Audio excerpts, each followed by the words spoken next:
Pare um momento e ouça esta palavra. Pare o que você está fazendo, pois esta palavra pode curar, transformar, restaurar e edificar a sua vida. Nós lemos a Bíblia, nós estamos exatamente ouvindo o que Deus está falando para nós. E nessa palavra, ou na Bíblia Sagrada, nós temos versões gloriosas. Por exemplo, nós temos o Antigo Testamento e nós temos o Novo Testamento. No Antigo Testamento, Deus falava por intermédio dos profetas. Deus falava por intermédio dos profetas no Antigo Testamento. Mas agora, no Novo Testamento, ele fala de maneira muito mais clara, mas através do Filho, Jesus. Eu queria que o irmão colocasse para nós aí, se puderem, Hebreus 1, capítulo 1, versículo 2, versículo 1, versículo 2. De Hebreus, capítulo 1, versículo 1, versículo 2. Deus, nesse momento que nós estamos vivendo, neotestamentário, Deus tem falado conosco de uma forma, assim, extremamente grandiosa. Então, o Senhor fala assim: e havendo Deus outrora falado de muitas vezes, ou de muitas maneiras, aos pais, pelos profetas, nesses últimos dias nos fala pelo Filho, a quem constituiu o herdeiro de todas as coisas, pelo qual também fez o universo. Então, Deus, no Novo Testamento, o escritor aos Hebreus está falando que Deus fala através de Cristo, através do Senhor. O Novo Testamento é composto de 4 evangelhos. 4 evangelhos, o livro de Atos dos Apóstolos, as epístolas e o livro de Apocalipse. Então, para você guardar no seu coração o Novo Testamento, nós temos irmãos aí que estão lendo profundamente a Bíblia, levantando 5 horas da manhã para ler, aquela coisa toda, e isso é maravilhoso. Esse dia o irmão falou para mim: pastor, eu estou com jejum de 40 dias até o encontro, né? Eu peguei na mão dele e falei: rapaz, já fiz muito isso, mas eu não estou aguentando mais, né? Rapaz, o cara vai ficando velho, vai ficando mole, mas eu preciso melhorar, né? Mas o Evangelho, ou a palavra de Deus, então o Novo Testamento é composto de 4 evangelhos. E o livro de Atos, as epístolas, escritas por Paulo, quase que a maioria delas, Paulo escreveu. Daí nós temos lá 1 João, 2 João, nós temos Pedro, nós temos Tiago, e aí nós temos a Epístola Universal do apóstolo São Judas, e temos também o livro do Apocalipse, que é um compêndio do Novo Testamento, do Evangelho. Enquanto Jesus estava na carne, ele falava através dos 4 evangelhos. Quando eu estou dizendo Jesus na carne, quando Jesus vivo estava. Enquanto Jesus vivo aqui estava, era falado fortemente através dos 4 evangelhos. Mas após a sua morte, após a ressurreição, Jesus tem falado através dos apóstolos. Jesus tem falado através dos sacerdotes. Nós que somos sacerdotes dele, que estamos aqui, como uma igreja de sacerdotes, como um povo diferenciado para fazer a obra de Deus, nós temos recebido coisa tremenda e extraordinária. Quando nós observamos a Bíblia, o que a Bíblia traz? A Bíblia, irmãos, é um livro de vida. Ok? A Bíblia é um livro de vida. Quanto mais você lê a Bíblia, quanto mais você busca o Senhor através da leitura, mais vida vem no seu coração. Então, essa é uma vida poderosa. Ou seja, a Bíblia é um livro de vida, e essa vida nada mais é do que a pessoa de Jesus Cristo. Então, quanto mais você está lendo, quanto mais você está recebendo essa vida, mais você está recebendo da pessoa de Cristo. No tempo do Velho Testamento, eles apontavam para frente, ou seja, lá no Antigo Testamento, eles diziam assim, ele virá, ele vai vir, o Messias vai chegar. Porque quando você lê o Antigo Testamento, você encontra chaves, e chaves extraordinárias. Você encontra Jesus em todos os textos lá, apontando para agora, para o novo. Agora, nós que já estamos agora vivendo o Novo Testamento, nós apontamos para trás. Eles apontavam para frente, dizendo que ele viria, e nós apontamos para trás, dizendo, ele já veio. Quantos podem dizer amém? Ele já veio. Então, ele já veio para trazer coisas tremendas e gloriosas. Então, por que precisamos de 4 evangelhos? Quando nós olhamos para o evangelho, ou 4 evangelhos, nós encontramos assim, algo assim extremamente glorioso. Quando lá no Antigo Testamento, em frente do tabernáculo, eles colocavam um estandarte lá, tinha figuras, e essas figuras eram semelhantes. Ou seja, uma cabeça com 4 faces. E lá tinha uma face do leão, lá tinha uma face do boi, lá tinha uma face do homem e lá tinha uma face da águia. Então, essas faces que representavam. Lá tinha a face do leão, a face do boi, a face do homem e a face da águia que representava. Se nós olharmos para isso, nós percebemos coisa tremenda. Se você olhar, não é? Quando você olha de lá para cá, para mim, o que você vê? Você vê minha frente. Então, por mais que o Vanderlei, que é um bom fotógrafo, tire uma boa foto, mas ele só vai conseguir pegar a frente. E se eu virar de costa, ele vai tirar uma foto e vai pegar a minha costa. Mas, por exemplo, para termos uma foto precisa, o que é preciso? Tirar uma foto de frente, uma foto por trás e uma foto dos lados para parecer preciso. Os 4 evangelhos, eles mostram essa presença completa do Senhor. Quando nós olhamos para os 4 evangelhos, você percebe Cristo de forma poderosa. Então, quando você vê lá Jesus sendo mencionado em Mateus, em Marcos, Lucas e João, ou seja, é um extraordinário, é algo tremendo, algo poderoso. E aí começa mostrando sobre essas faces do Senhor. Quando fala da face do leão, está falando do quê? Da realeza do rei. Ele é o rei eterno, é o rei dos reis, é o Senhor por excelência. Quando nós estamos falando da face do boi, está falando de Jesus como servo. O boi representa Jesus como servo. O servo, irmão, é aquele que está disposto. Jesus disse assim, olha, eu não vim para ser servido, mas eu vim para servir. Por isso que quando nós colocamos ali no jaleco dos irmãos, servo, nós estamos aqui para servir. Nós somos servos. Jesus representava no Evangelho de Marcos a face do boi, que era a face do servo. Mas no Evangelho de Lucas, ele representava a face do homem. Por que ele representava a face do homem? Porque é uma demonstração desde Adão, não é? A Bíblia diz, vindo o primeiro Adão, ele fracassou, e vindo o segundo Adão, deu certo.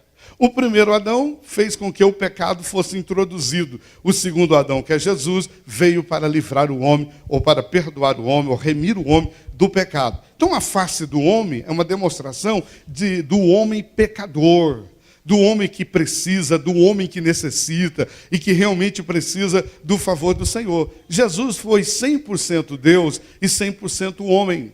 Mas como homem não houve pecado nele. Ele foi excelente na sua grandeza. Então a Bíblia mostra essas faces dele. A face do 4º evangelho, que é a face de João, lá quando João mostra sobre a águia.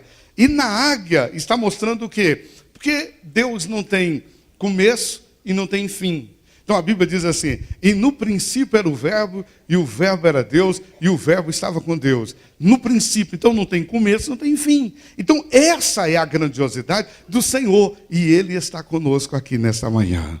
Ele está aqui para trazer a dádiva, a bênção, aquilo que nós queremos receber. E eu quero falar um pouco sobre a genealogia dele. Mas, pastor, falar sobre a genealogia é uma coisa que nós não gostamos muito. Pastor Gerson, quando a gente vai ler a Bíblia, né, que começa a genealogia, você fala, caramba, porque tem uns nomes até esquisitos de falar. E gerou não sei quem, o fulano e tal. Falei, cara, os caras eram ruins de gosto de nome naquela época. Mas a genealogia é interessante. E aí, Mateus faz a genealogia de Cristo, e eu vou falar sobre ela nessa manhã. Eu não vou ler esses nomes tão atrapalhados aqui, porque são nomes assim que... Mas vamos tentar mostrar para você. Então, o que a genealogia de Cristo, ela traz para nós? Ela mostra coisas assim, extremamente grandiosas. Então, quando você lê um livro, que os irmãos aqui é o povo que gosta de ler, e tem um livro agora que o pastor Aloysio lançou, Deixando a Condenação. Cara, esse livro deve ser fera. Eu li um pouquinho deles, que eles mandaram no e-mail lá, eu gostei muito, e eu estou querendo trazer. Eles começaram agora o jejum lá de Goiânia, sexta-feira, os 21 dias jejuando e lendo esse livro que foi escrito agora, Deixando a Condenação. Porque, infelizmente, ainda há muita gente debaixo de condenação, mas nós queremos que toda condenação seja tirada. Pois bem, quando você lê um livro, você encontra no livro a introdução do livro. todo livro tem um prefácio. Você vai ler ele, a introdução, tal. Tem irmão que não gosta muito de ler e passa e acaba perdendo.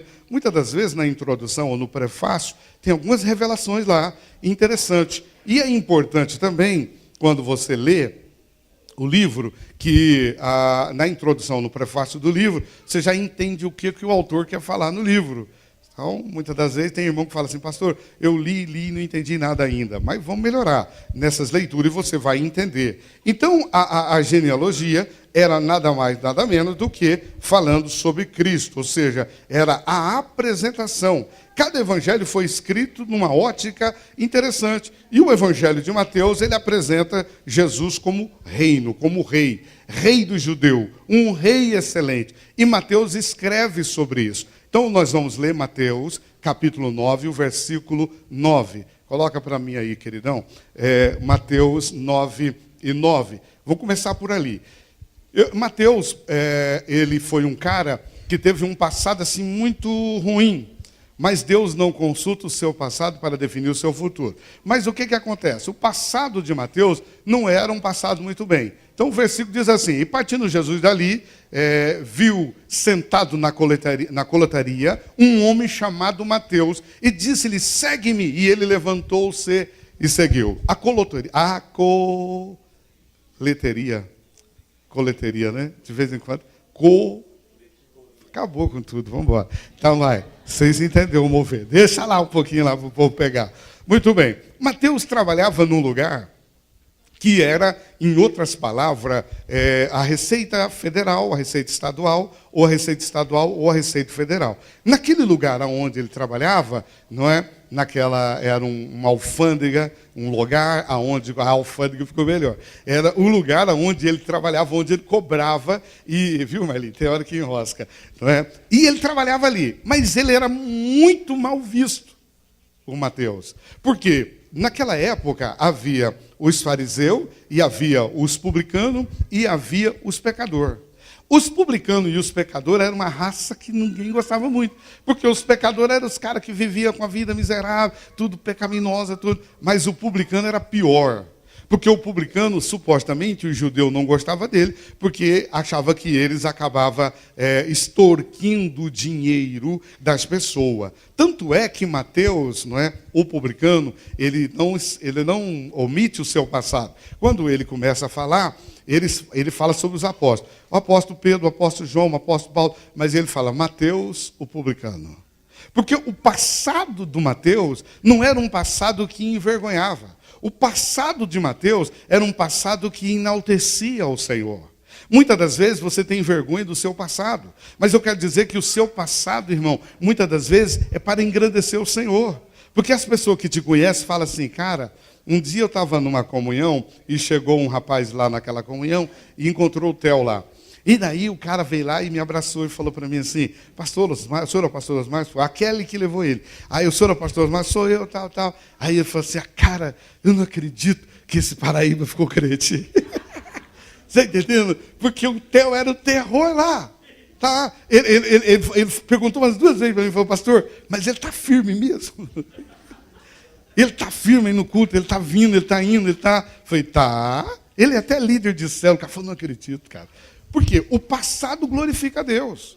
Que as pessoas tiveram um passado muito ruim, um passado nefasto, um passado complicado, mas esse passado, irmão, que as pessoas muitas das vezes não entendem, porque os caras falam assim, o cara aprontou e agora ficou crente. Ué, irmão, é assim mesmo. Quanto mais ruim o negócio fica, maior a graça de Deus será na sua vida. E quando a graça do Senhor vir, claro que aí vai mudar. Vai mudar, porque a graça é Cristo. E quando Cristo entra na vida do ser humano, então muda radicalmente. E Mateus, ele faz questão de dizer.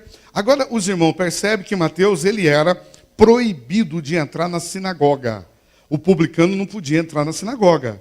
Rapaz, os caras, quando Mateus vinha, os caras faziam até o nome do pai. Né? Sai daqui, fazia o sinal da cruz, porque os caras detestavam o cara. Mas o Mateus estava ali, dizendo, o que Mateus dizia? Quando ele escreve, Mateus, o publicano, ele diz, gente, o Senhor mudou minha vida e minha vida foi mudada. Esses dias atrás, nas notícias aí na imprensa, vocês sabem, vocês são um povo antenado, apareceu lá em Salvador, num apartamento, um cidadão colocou 51 milhões de reais. Esse tempo atrás os caras estavam colocando na cueca o dinheiro, né? Mas como esse era muito, tinha que ter muita cueca para colocar. Aí os caras já resolveram colocar em apartamento. Então o cara alugou um apartamento e colocou lá os 51 milhões de reais. Então esse cara, né, que é o Gedel, o baiano, que, né, o nome dele está falado em todo lugar, não tem problema falar o nome dele aqui, né? Mas aí, por exemplo, se esse cara aceita Jesus, tá? Se esse cara aceitar Jesus, aí, de repente, sai a notícia aí, o Gedel se converteu agora. Sabe que alguns irmãos vão falar assim, sem vergonha, depois que você roubou tudo, agora você se converteu. Depois que você colocou 51 milhões lá dentro do apartamento, agora você se converteu. Era a mesma coisa que acontecia com Mateus. Mateus, na coletoria, lá na alfândega, ele era mal visto pelas pessoas. Mas agora Mateus é convertido. Mateus é uma nova criatura, Mateus é uma pessoa diferente. Então Deus não consulta o seu passado para definir o seu futuro. O seu passado, por mais ruim, por mais feio que seja, ele foi mudado e agora você é uma nova criatura e dentro de você está o Espírito Santo de Deus.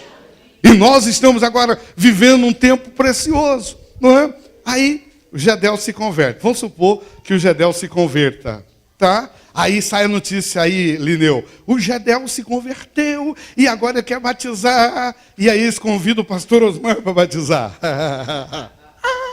Aí o pastor Osmar vai com alegria, porque eu vou batizar o homem. Aí eu vou batizar o homem. Mas vai ter crente que vai falar assim, sei não, hein? Se não sobrou 1 milhãozinho lá pro pastor, que você viu que ele voltou diferente, olha ali, ele tá alegre. E se trocar o carro, aí acabou com tudo. Aí falei que ele pegou 1 milhãozinho. Porque os seres humanos, irmão, têm uma tendência de dificultar o negócio. E Mateus não teve vergonha do passado dele. Ele poderia omitir, olha, eu sou Mateus, o apóstolo, nem fala. Mas não, ele segurou a onda. Ele escreveu, tem o apóstolo Lucas, tem o apóstolo Marcos, tem o apóstolo tal, mas eu sou publicano, porque o meu passado glorifica o nome do Senhor. O teu passado não importa, você tinha uma vida miserável, mas agora teu nome está escrito no livro da vida. Aleluia, que glória que é isso. E nós avançamos, e o Senhor é glorificado de uma maneira poderosa e extraordinária. Então, quando nós recebemos essa dádiva, essa bênção, essa grandeza do Senhor, nós entendemos coisas maravilhosas. E aí nós percebemos, irmão, lá na genealogia, e Mateus começa a escrever, e ele fala assim, ó, filho de Abraão e filho de Davi. Filho de Abraão, Jesus e filho de Davi, que ele começa a sua descrição na genealogia dele, e ele está dizendo, por quê? Jesus, irmão, como Abraão, a partir de Isaac, Jesus é uma figura do Isaac, é uma figura da pessoa de Cristo. E Davi, o filho de Davi, Salomão, também é uma figura de Cristo, e ele é chamado de filho de Abraão e filho de Davi. O que significa ser filho de Davi? Sabemos que Salomão era filho de Davi, e na genealogia de Jesus, Salomão aponta para Cristo de maneiras assim extraordinárias. Por exemplo, a primeira maneira que ele aponta, ele era o herdeiro do reino. Salomão era o herdeiro do reino. Jesus, o reino é dele. Ele é o herdeiro do reino. Lá em Salomão ainda, ele tinha a sabedoria de Deus. Salomão era um homem muito sábio. A sabedoria que Salomão tinha era tão tremenda e tão extraordinária que diz alguns teólogos que quando Salomão fala no capítulo 31 de Provérbios, que ele fala, mulher virtuosa quem achará, e tal, diz os teólogos que Salomão estava falando da mamãe dele. Rapaz, pensa na Betselba, que ela era fera. Não é? A maioria dos teólogos acredita que Salomão estava falando da mãe dele, da sabedoria dela, da capacidade dela, de tudo que ela tinha, de tudo que ela fazia. Mas ele era sábio, sabedoria. Jesus era sábio. Jesus era tão sábio que ele chegou diante dos fariseus e falou para eles assim, ó, está diante de vocês quem é mais sábio do que Salomão, Os caras rangiam até os dentes, irmão. Porque os caras acreditavam, quem é mais sábio do que Salomão? Jesus estava ali. Ó. Ele estava demonstrando a sabedoria dele. Então, essa genealogia não foi escrita por acaso. Ela tinha algo poderoso, extraordinário, para ser colocado. Então, Salomão era o herdeiro do reino, Jesus é o herdeiro do reino. Ele tinha sabedoria, Jesus tinha sabedoria. Salomão edificou o templo para Deus. O que Jesus tem feito nesses últimos dias? Ele está edificando a igreja na terra. Essa igreja que sou eu e que somos nós, que somos edificados pelo Senhor, nós estamos aqui para coisas maiores e tremendas e extraordinárias. Então, esse templo, quando Jesus deixou os caras com o cabelo arrepiado, que Jesus diz assim, ó, esse templo será derrubado e vai ser reconstituído em 3 dias. Os caras olhou para ele e falou assim, nós demoramos 40 anos para construir, e o senhor vem com uma conversinha aqui que em 3 dias vai fazer? Irmão, Jesus não estava falando daquele templo que Salomão fez. Jesus estava falando da minha vida e da sua vida, que somos hoje a morada do Deus. Deus é residente em mim e em você. Isso não é uma alegria? Isso não é uma satisfação? E ele disse, olha, em 3 dias Jesus morreu, no 3º dia ele ressurgiu. Quando ele está dizendo isso, ele está dizendo que era essa grandeza, essa dádiva de nós. Salomão edificou o templo, Jesus está edificando a igreja. O que significa ser filho de Abraão? Sabemos que Isaac foi filho de Abraão e ele aponta para Cristo em 3 maneiras. Salomão aponta para Cristo como sabedoria, não é? Como reino que reina de um reino que não, o reino de Salomão teve fim, mas o reino de Jesus não terá fim, é um reino eterno que continua para sempre, e ele edificou. Mas o que significa ser filho de Abraão? Sabemos que Isaac foi o filho de Abraão, e ele aponta para Cristo de 3 maneiras. Primeiro, Isaac trouxe a bênção sobre as nações. Isaac trouxe a bênção sobre as nações. E nós temos vários textos bíblicos. Nós temos Gênesis 22 e 18, nós temos Gálatas 3 e 16 e também versículo 14. Não vou ler todos esses textos, porque senão nós não chega no final. Mas Isaac, ele trouxe a bênção para as nações. Ele foi oferecido como sacrifício, figuramente, uma figura de Cristo. Quando Deus pede para Abraão o seu filho, Deus disse a Abraão, pega o seu filho, o teu único. E Deus fala de único, porque Deus não considerava muito Ismael. Porque o negócio com Deus era o Isaac. O Ismael foi uma gambiarra. Não é? Tudo aquilo que é feito meio de qualquer jeito não dá muito certo. Mas o Isaac era o cara. Aí, porque Deus falou para Abraão assim, pega teu filho. Sabe o que Abraão ia fazer? Pegar o Ismael, vou matar logo esse menino, só trouxe prova para mim e tribulação. Mas Deus disse, o teu único é o Isaac. E o Abraão pega o Isaac e leva o Isaac para oferecer. E aí, todos nós conhecemos a história bíblica. Se você não conhece ainda, você precisa conhecer. Que Isaac foi levado lá nas campinas de Moriá para ser oferecido. E o Senhor trouxe de volta o Isaac. Porque Abraão disse para o seu filho, quando fez uma séria pergunta para o pai. Meu pai, eu vejo o fogo, eu vejo a lenha, eu vejo tudo preparado aqui, a faca para imolar, mas aonde está o cordeiro? E o velho Abraão olhou para ele e disse, filho meu, Deus para se proverá o cordeiro. Eu quero profetizar para você aqui nessa manhã. O espírito da profecia entra no meu coração agora. E eu quero dizer que Deus vai prover o que você veio buscar aqui nessa manhã.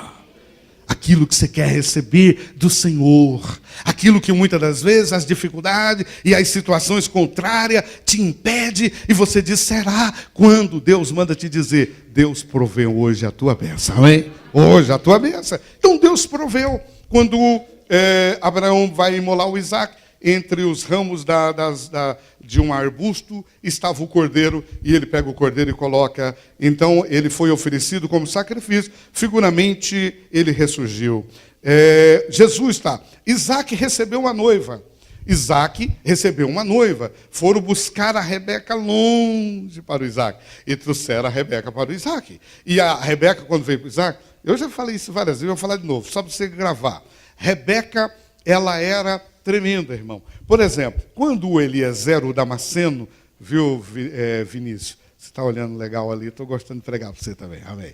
Aí, o que acontece? Ele vai buscar a menina, faz um juramento, coloca a mão direita debaixo da coxa do velho Abraão e jura que não traria uma mulher que não fosse da parentela dele, tinha que ser, e ele foi. Quando ele chegou lá, ele falou assim, cara, como é que vai ser esse negócio? Eu preciso agora de ter um bom encontro e o Senhor tem que prover para mim. E aí ele disse para Deus assim, ele levou 10 camelos, sobre os camelos foi ouro, prata, perfume, linhos finíssimo, iguarias, irmão, foi muita coisa sobre os camelos. E ele fez uma proposta, a proposta dele era o seguinte, eu vou pedir água para as moças, e a moça que desceu o cântaro e que der água para mim beber, e também der água para os camelos beber, essa é a escolhida do filho do meu senhor Abraão, que é o Isaac. Isaac recebeu uma noiva. Quando ele chega perto do poço, havia um costume naquela época das mulheres buscar água. Homem não buscava água, irmão. Cara, homem buscar água era treva, era prova. Porque hoje eu fico preocupado, irmão, não é que os caras estão querendo fazer os homens ficar afeminados. Está entendendo? Rapaz, eu nunca vi tanta prova como nos dias atuais. Os caras vestindo igual mulher, os caras e até andando igual mulher. Eu quero dizer para você que você é homem, irmão, tá? Você é macho, rapaz. Tá entendendo? Que conversinha que é essa aí, rapaz? Tu é homem, rapaz, tu é homem. Tá? Os esquerdopatas aí, os caras estão querendo estragar nós, povo aí, fazer os caras tudo. Aí os caras chegam com cabelinho, que é, rapaz? Tem cabelo de homem, rapaz. Tá? Meus netos passam perto de mim, eu dou uma rasteira deles, cai. Aí bate. Tadinho o quê, rapaz? O homem tem que machucar, levantar, passar a mão e andar de novo. Aí ficar com bobeira, não é? Não sei por que eu falei isso, mas nós precisamos de ser baixo. Viu, Neno? Tá? Tem que ser, né? Porque senão não funciona. Mas naquela época, mulher buscava água. E os homens não. Tinha os outros labores dos homens. E tanto é que Jesus falou para os discípulos assim, ó, vocês vão lá procurar um lugar para me dar a ceia. E, Senhor, como é que vai ser isso? Ó, quando vocês encontrar um homem, viu, Marcos?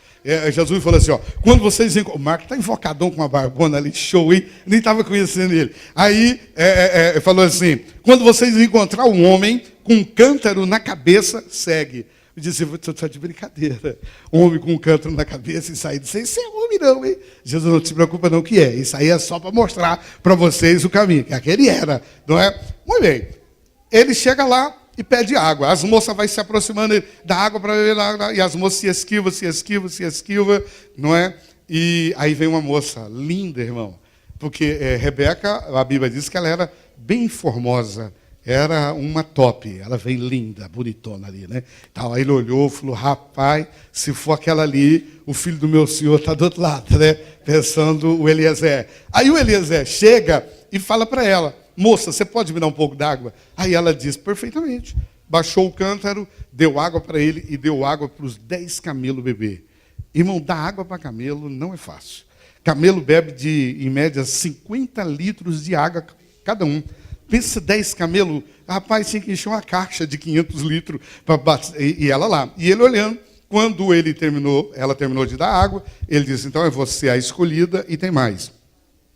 Tudo que está sobre os camelos, a joia, o ouro, as pratas, os perfumes, os linhos finíssimos, tudo que está sobre o camelo é teu, vou te dar, é teu presente. E ela foi embora glorificando o Senhor. Aí eu fico pensando o seguinte, irmão, se ele chegasse e contasse para as moças que tudo que ele deu ali, tudo que estava no camelo seria delas, rapaz, ia ter uma fila de gente para dar água. Você está entendendo? Muita gente, porque o povo é interesseiro. Irmão, quando você trabalha para Deus, você não pode trabalhar para Deus interessado. Você tem que trabalhar para Deus agradecido. Você tem que trabalhar para Deus com graça no coração. Mas mesmo trabalhando voluntário com graça no coração, Ele retribuirá tudo quanto você fez para a glória dele. Vale um amém ou não amém? Então ele recebeu a noiva.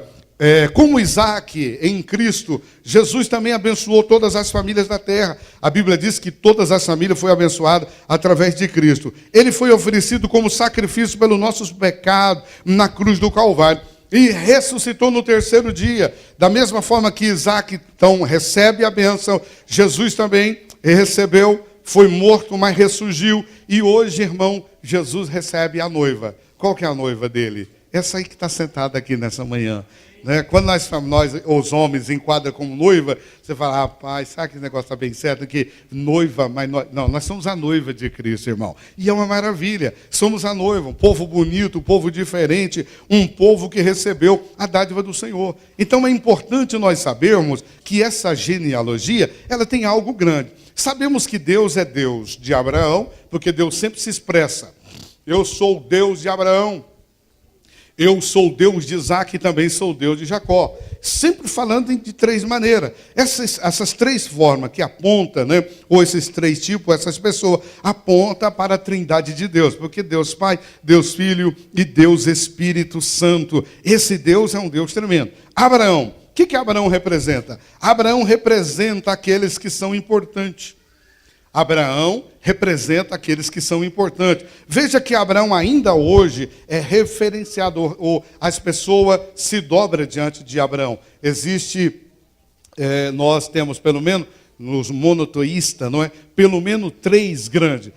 Os judeus, os cristãos e os muçulmanos, todos eles reconhecem Abraão. Abraão é reconhecido por judeu, Abraão é reconhecido por cristão e Abraão é reconhecido por muçulmano. Os muçulmanos também acreditam em Abraão. Eles acreditam tanto em Abraão, mas eles não acreditam em Isaac. Eles acreditam que quem foi colocado lá no altar foi Ismael. Né? Mas nós acreditamos no Isaac. Pois bem, mas eles acreditam. Abraão foi um homem que representou pessoas importantes. Importantíssima, né? Mas aí, pastor, se ele representou só pessoas importantes, como é que fica os não importantes? Pois bem, Isaac. Isaac nos fala de pessoas comuns. Isaac, ele demonstra para pessoas comuns, pessoas simples, pessoas que não têm muito pedigree, não é? Então, Isaac apresenta ou aponta para as pessoas comuns. Aqueles que nunca fizeram nada extraordinário, nem para o bem, nem para o mal. São gente comum, mas Deus também é o Deus das pessoas comuns. Vale um amém ou não amém? Deus é Deus das pessoas comuns. Então, por isso que ele está dizendo, eu também sou Deus de Isaac. E ele, como Deus de Isaac, ele ainda continua dizendo, mas eu também sou Deus de Jacó. Como ser o Deus de Jacó? Irmão, Jacó, nós pregamos lá no encontro, a primeira palavra do Peniel, e o Jacó é um tribulado. Olha lá o que acontece com Jacó. Jacó aponta para aqueles que são pervertidos, de caráter, tem um caráter torto, tem uma vida deformada. Jacó aponta para as pessoas que vivem uma vida toda medíocre diante dessa situação. Mas o Deus de Jacó é o Deus das pessoas imorais e desviadas. Pessoas devastas, pessoas imorais, mas Deus também é o Deus dessas pessoas. Porque a Bíblia diz que não necessita de médicos são, mas quem precisa de médicos são os doentes, as pessoas que precisam. Então, nessa trindade, ele aponta. Então, Abraão aponta para a obra do Pai, Isaac aponta para a obra do Filho, e Jacó aponta para a obra do Espírito Santo. Então, são chamados o Deus de Abraão, de Isaac e de Jacó. Esse Deus que quer trabalhar, esse Deus que quer fazer grandiosidade sobre a nossa vida. Então, essa genealogia, que é escrita por Mateus, então começa agora a descrever. Na genealogia, havia umas coisas que não podia ser colocada. Então, primeiro, nenhuma genealogia de judeu colocava mulher. Nenhuma genealogia de judeu colocava mulher. Segundo, nenhuma genealogia colocava pessoas imorais. Pessoas que cometeu pecado gravíssimo, pessoas que cometeu uma coisa assim que trouxe revolta na sociedade, também não era colocado na genealogia. Agora, vê o que acontece. Mateus coloca 5 mulheres na genealogia.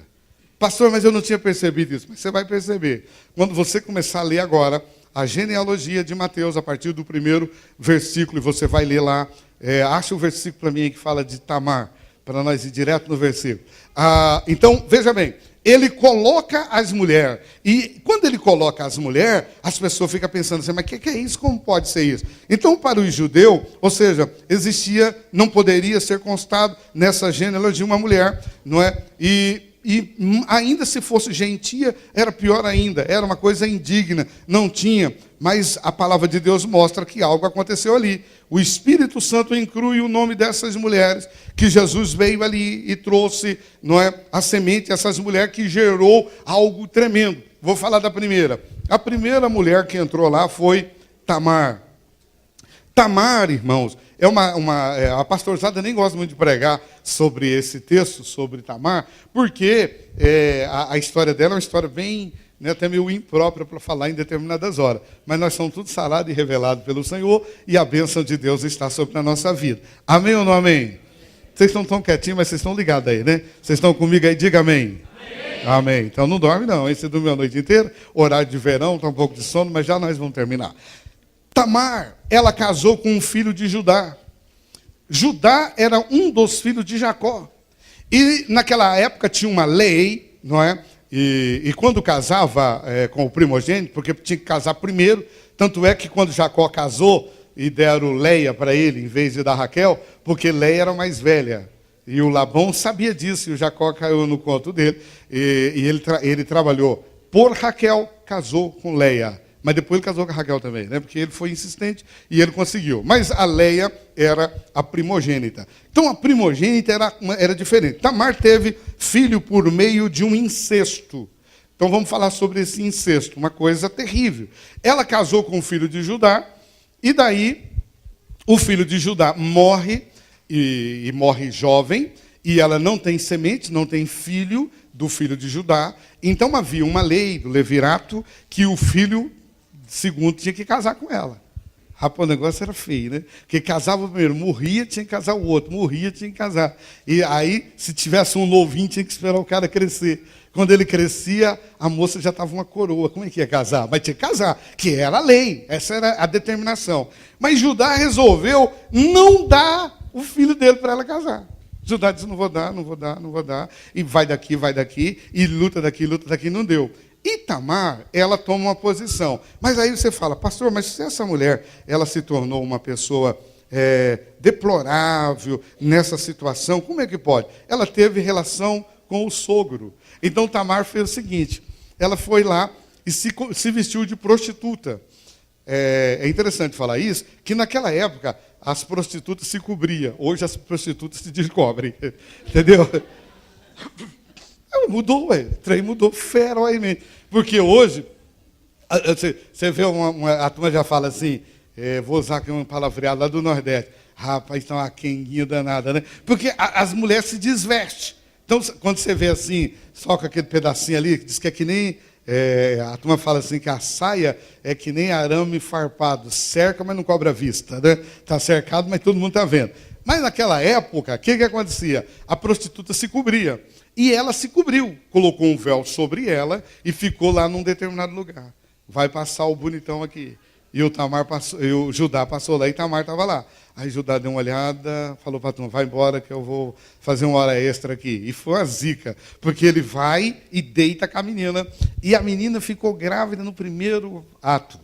Já ficou grávida. E daí criou uma situação complicada e pegaram ela pediu para ele um penhor ali, para deixar, porque ali tinha que dar um cabrito, tinha que dar um negócio para ela lá. Ela disse, deixa seu cajado e deixa o anel. E ele deixou o anel e deixou o cajado. E aí o Judá foi. Quando chegou lá num determinado lugar, ele mandou o servo dele levar lá o cordeiro para a dita prostituta, e a prostituta tinha ido embora. Aí foi um vento. Não achava, e cadê? Porque ela se desfez e voltou a ser uma mulher normal, e foi embora. E os caras perguntavam para a vizinhança, você sabe aquela prostituta que se coloca aqui na esquina e tal? Aí os caras, não, aqui não tem prostituta, nós nunca vimos prostituta. Não, mas não tem. Enfim, passou. O tempo passou e Tamar ficou grávida, não é? Tamar era casada com o primogênito de Judá. E acontece que, morrendo, então deixou, e aí criou toda aquela situação, e pela lei não tinha como isso ser mudado, mas ela queria, e ela estava querendo que isso acontecesse, e parecia uma coisa muito difícil, muito tenebrosa, e de repente chega a notícia que ela está grávida. E quando chegou a hora da gravidez dela, Judá veio com todas as garras, chamando todo mundo, vão matar, vão apedrejar, vão queimar ela aqui agora, vão desfazer, e quando chega lá, ela apresenta, não é? O pai da criança é o dono desse cajado, é o dono desse anel, acabou com tudo, cara. Quando ele viu o anel e viu o cajado, ele viu a desgracença que ele tinha feito, não é? Mas aí ele abaixou a guarda, e o negócio foi tão tremendo que deu gêmeos. veio 2 de uma vez, tá? Já ficou grávida de uma vez, logo de 2, e nasceu os 2 lá, e aí foi algo assim tremendo. Então, isso foi uma coisa errada, por causa da sinceridade, mas é aceitável diante de Deus. Existem algumas pessoas que, ou seja, mentem para os seus pais, ou a esposa mente para o marido, dizendo para ele, eu vou em tal lugar, mas ela vai no culto, tá? Então, nós temos uma aula no CTL que diz assim, a arte de desobedecer, porém submissa. Desobedecendo, mas submissa. A submissão continua, mas desobedecendo. Porque as pessoas acabam mentindo. E foi o que aconteceu com ela. Mas Deus levou em conta. Porque através de Tamar começa a vir uma genealogia e começa a vir. Aí você fala assim, cara, como que Deus pega uma mulher tão miserável como ela, que teve relação sexual com o sogro, que foi um incesto e tal. Mas Deus, irmãos, é o Deus das pessoas necessitadas e que precisa do seu favor. Isso é uma demonstração para nós de que a graça do Senhor, ela está sendo manifesta e derramada nesses últimos dias para que nós possamos sermos abençoados e enriquecidos pelo Senhor. Conta que um jovem na União Soviética, ainda na época do comunismo, e ele estava indo para o culto. E quando ele está indo para o culto, ele foi abordado pela polícia. E a polícia pegou ele e tal, e ele falou, e agora? Como é que eu saio dessa? Daí, ele falou assim, o cara perguntou para ele, onde o senhor vai? Ele falou assim, rapaz, eu estou indo relembrar a morte do meu irmão. Aí, mas como assim? Não, vamos relembrar a morte do meu irmão. Porque a família está reunida e vai ler o testamento. Então eu vou lá porque ele morreu e nós vamos relembrar a morte. Aí os caras, então tá bom, vai. Mas sabe onde que ele ia? O irmão que tinha morrido era Jesus, mas Jesus tinha ressuscitado. A família que estava reunida era a igreja e o que eles estavam lendo era o testamento. Que testamento que estava lendo? A Bíblia. Saiu bem esse cara, não saiu? O cara foi ligeiro, E foi. Ele contou umas coisas pela metade, mas acabou saindo bem e ele acabou tendo sucesso naquilo que ele queria fazer. Esta mulher, Tamar, depois de toda essa situação, mas a sinceridade que estava no coração dela e o desejo de querer ser abençoada, fez ela avançar e ela foi abençoada. Aí, a genealogia vai. Então, nós encontramos uma outra mulher. Essa outra mulher é Raabe. Todo mundo já conhece a Raabe. Raabe era uma prostituta. Rapaz, mas como é que Deus colocou uma prostituta na genealogia? Irmão, foi para quebrar os paradigmas. Deus não precisa consultar o teu passado para definir o seu futuro, mas Ele coloca ela lá.